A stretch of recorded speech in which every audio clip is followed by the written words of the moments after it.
আগরতলা থেকে এসেছিলেন, ঝাড়খণ্ড থেকে এসেছিলেন, উড়িষ্যা থেকে পেশেন্ট এসেছিলেন।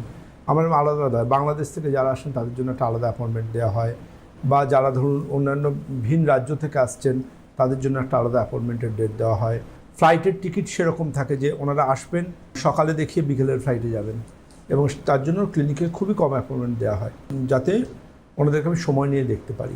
বেশিরভাগ ক্ষেত্রে যেটা হয় সেটা হচ্ছে যে কোথায় যেন একটা মনে হয় যে মানুষ আমাকে বিশ্বাস করেন, আমাকে ভরসা করেন, আমার উপর আস্থা রাখেন, এবং আয়ুর্বেদ চিকিৎসা বিজ্ঞানকে তারা কিন্তু বুঝেছেন পরম্পরা আয়ুর্বেদের হাত ধরে।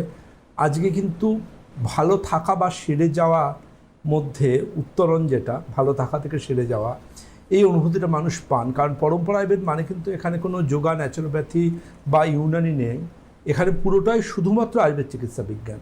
আমার লেটার প্যাডের কোনো জায়গাতে ইউনানি শব্দ লেখা নেই, আমার লেটার প্যাডের কোনো জায়গাতে যোগা, ন্যাচুরোপ্যাথি লেখা নেই।